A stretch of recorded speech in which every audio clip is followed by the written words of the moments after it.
Olá pessoal, tudo bom? Gente, não se esqueçam aí de se inscrever no meu canal, compartilhar e também aí dar um like se você estiver gostando do conteúdo, né? A sua interação me anima ou me desanima, né? No caso, quando você dá um joia, eu estou entendendo que está servindo para alguém, né? Eu quero, na verdade, contribuir com o teu conhecimento da Bíblia, assim como alguém está contribuindo com o meu, ok? Então não se esqueça aí de se inscrever no nosso canal, compartilhe, curta, se quiser comentar, comente, se quiser perguntar, pergunte, porque talvez a sua pergunta possa virar um vídeo aqui que eu venha fazer para tentar explicá-la, ok? Deus, ele usa elementos naturais, muitas das vezes, para manifestar obras sobrenaturais. Deus usa coisas naturais para manifestar obras sobrenaturais. Deus falou para Acabe que no lugar onde os cães lamberam o sangue de Nabote, lamberiam também o sangue de Acabe. O que ocorreu? Acabe foi para uma batalha e um soldado, diz a Bíblia, que a esmo, sem propósito nenhum, entesou o arco, tocou o arco e a flecha foi direto entre as guilhardas da armadura de Acabe e Acabe morreu. O soldado que tocou, ele não sentiu nenhuma presença divina, ele não escutou nenhuma ordem divina, ele não ficou tomado por uma presença, nada. Ele simplesmente, no coração dele, ele pegou e disse: eu vou tocar um arco para ver, vou tocar uma flecha para ver onde é que vai dar. E aquele fato natural cumpriu com uma ordem sobrenatural de Deus de matar Acabe e fazer com que ele começasse a sangrar pelas ilhardas para cumprir ao pé da letra a profecia em que os cães lamberiam o sangue de Acabe também. E assim os cães lamberam lá pelas cercanias de Samaria o sangue de Acabe, como lamberam o de Nabote. Ok? Então é assim que acontece. Nós lemos na Bíblia um joguete de palavras, aonde diz a Bíblia que Faraó endureceu o seu coração para não ouvir a palavra de Deus. Ao mesmo tempo diz também que foi Deus que endureceu o coração de Faraó para nele mostrar toda a sua glória. Paulo vai lá na frente e Paulo diz o quê? Diz que Deus levantou o Faraó para isso mesmo, para nele demonstrar o seu poder. E Deus, disse Paulo ali, dá de entender bem claro, Deus endureceu Faraó para que ele não deixasse o povo ir e então, desta forma, derramasse o seu juízo no Egito, cumprindo assim então a parte da autorrevelação progressiva da sua própria pessoa. O objetivo de Deus ali era se revelar. E aí Paulo faz aquela pergunta em Romanos: quem és tu, ó homem, que a Deus replicas? Nós não somos nada, né? Ele pode do mesmo barro fazer um vaso para honra e outro para desonra. E nós não temos a autoridade de questionar a Deus. Então, mais uma vez, um elemento natural, não só natural, não tanto natural, mas um elemento mítico do Egito cumpriu, né, ou serviu para cumprir os propósitos de Deus. Como que um homem resiste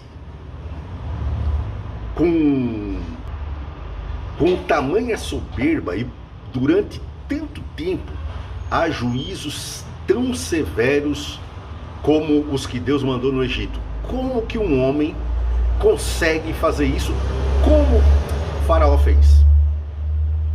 Deus disse: eu vou endurecer o coração. Faraó endureceu o seu coração e Deus não deixou mais o coração de Faraó se amolecer ou voltar atrás.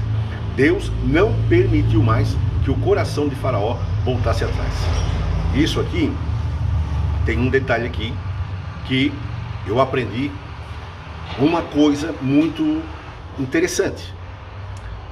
Toda a criação de Deus, ela passou por um teste. Houve um teste da criação de Deus. Antes de criar os seres humanos, Deus tinha criado os anjos. E os anjos tinham livre arbítrio e vontade própria. Deus permitiu um teste para todos os anjos. E a escolha que esses anjos fizeram foi selado assim então junto à sua personalidade. Aqueles que resolveram trair a bondade e o amor de Deus, eles ficaram mergulhados na traição, na maldade, e nunca mais Deus permitiu que eles viessem se arrepender ou pelo menos alcançar perdão. Eles se tornaram demônios que nunca se arrependem de fazer o mal. De outra maneira também, os anjos bons que resistiram e não aceitaram trair ao Senhor, Deus fez com que eles também ficassem impossibilitados agora de pecarem contra Deus. Não há mais pecado contra Deus no reino celestial, da mesma maneira que nós, seres humanos que fomos redimidos hoje pelo Senhor, quando adentrarmos a eternidade para todo o sempre, será retirado de nós a capacidade de pecar contra Deus. Nunca mais conseguiremos compor dentro de nós os elementos que levam ao pecado contra Deus. Ok? Então veja bem uma coisa. Na mitologia antiga do Egito, mitologia faraônica, não do Egito moderno, mas da faraônica, havia uma crença no mundo dos mortos. Havia uma crença de vida após a morte. Os faraós acreditavam nisso, os egípcios acreditavam nisso, tinha povos que não acreditavam e tinha povos que acreditavam e acreditavam muito. E os egípcios era um desses povos. Então havia uma mitologia toda encenada através de desenhos e escritos e hieroglíficos para mostrar para o egípcio o que acontecia com ele depois da morte. Os egípcios, eles davam mais valor para a vida após a morte do que para a vida terrena presente. Todos eles.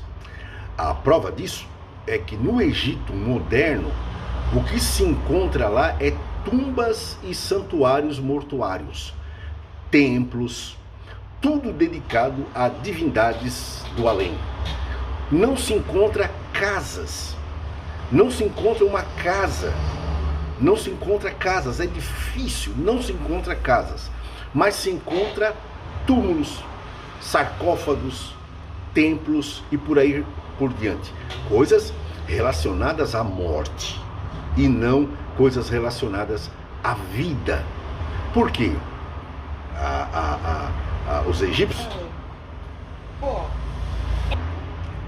Os egípcios, eles gastavam mais e empregavam os melhores materiais na construção das tumbas, dos templos e de coisas relacionadas à morte do que na sua própria casa.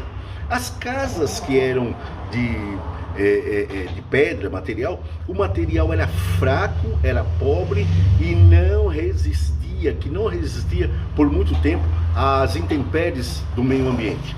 Já as tumbas, os túmulos e coisas relacionadas à morte, isso era feito de coisas de primeira qualidade.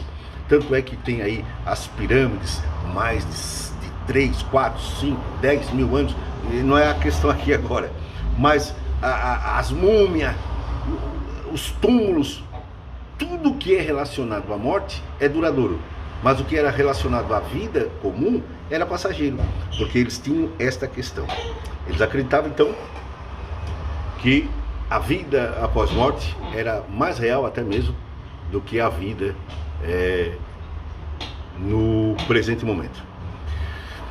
Então, o que eles faziam? Havia uma crença em que o espírito precisava saber.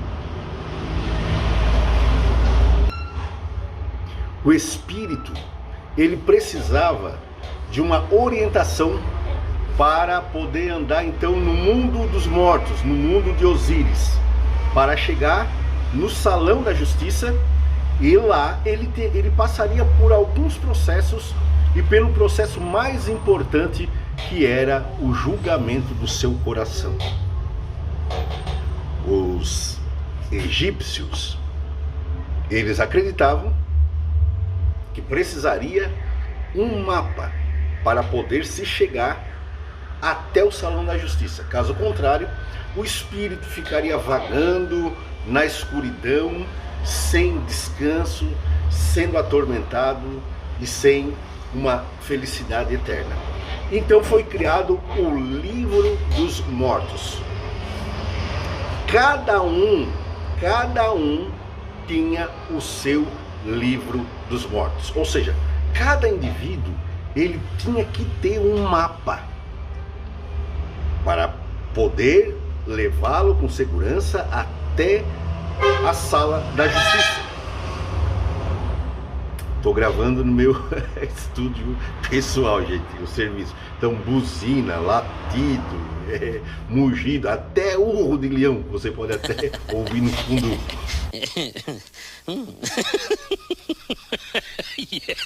O importante é o conteúdo. Vamos lá.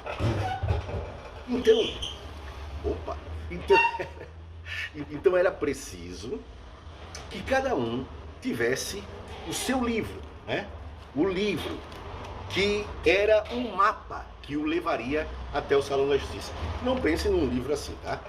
Sem caderno de anotação, não é assim. Era um rolo, né? Os ricos, eles faziam com facilidade esse mapa, esse livro dos mortos, chamavam o escriba desenhava, tal. O pobre, ele trabalhava naquela ansiedade de conseguir, né, juntar recursos para fazer o seu mapa para si, fazer o mapa da esposa, fazer, né, um mapa que não se acabava mais. Por isso que era muito importante no Egito Antigo e no mundo antigo também, a profissão de escriba era muito valorizada.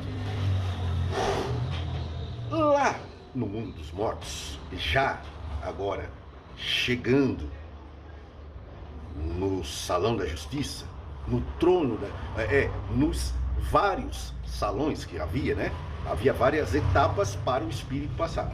Mas chegando no principal, no salão da justiça, aonde estava o Deus dos mortos, Osíris, aonde estava o Deus do julgamento, Anubis, e aonde estava a deusa da justiça, Maat.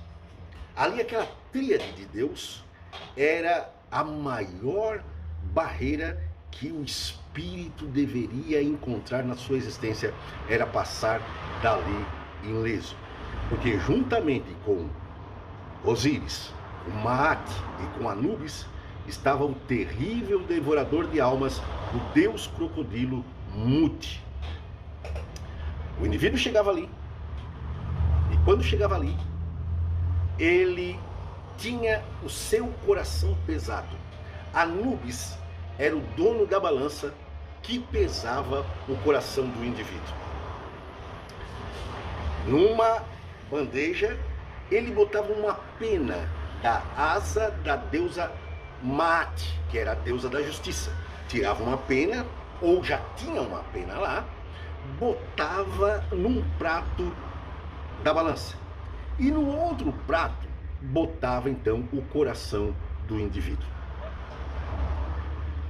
Juntamente com seus ajudantes, Anubis dirigia aquele processo de averiguação dos atos, da vida, de tudo que aquele indivíduo fez, represado agora no seu coração.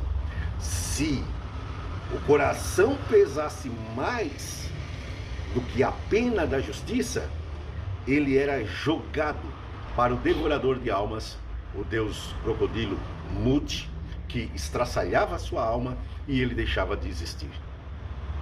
Agora, se o seu coração fosse mais leve do que a pena da deusa Maat, então ele entrava para os campos de junco que representava o paraíso egípcio. Mas, como em todo quanto é lugar sempre tem um jeitinho para burlar leis, os egípcios mais abastados, mais poderosos, também inventaram um jeitinho para burlar a lei dos mortos, para poder dar vazão à sua vida licenciosa que eles queriam ter, sem se preocupar com o julgamento que haveria no salão da justiça. Foi desenvolvido então para eles Por que para os ricos e poderosos? Porque somente eles tinham condições de pagar isso. Era um encantamento tão poderoso que enganava até os próprios deuses. E esse encantamento era escrito embaixo de uma estatuetazinha de um escaravelho de pedra. Ali era escrito um encantamento, um feitiço que enganaria os deuses da justiça e também a balança de Anubis, fazendo o coração ficar mais leve, apesar de ser de pedra, mas era um coração mágico, ele ficaria mais leve do que a pena da deusa Maat. Era um escaravelho de pedra que, para fazer aquele artifício ali, aquela obra ali, era somente quem tinha dinheiro para contratar os escribas autorizados. Não era qualquer escriba que poderia pegar uma massa, pegar um pouco de barro, não. Como sempre, o pobre se ferrando desde o Antigo Egito até agora, né? Então, o que os ricos tinham em mente? O que os poderosos tinham em mente? Eles tinham em mente que eles poderiam fazer o que bem entender, que eles, no fim de tudo, não iriam se dar mal. Voltamos agora lá para Moisés? Já está mais claro agora para nós entender qual o motivo da arrogância de Faraó. Deus usando elementos da mitologia, ou seja, elementos naturais, que o povo tinha como natural, para cumprir seus desígnios sobrenatural.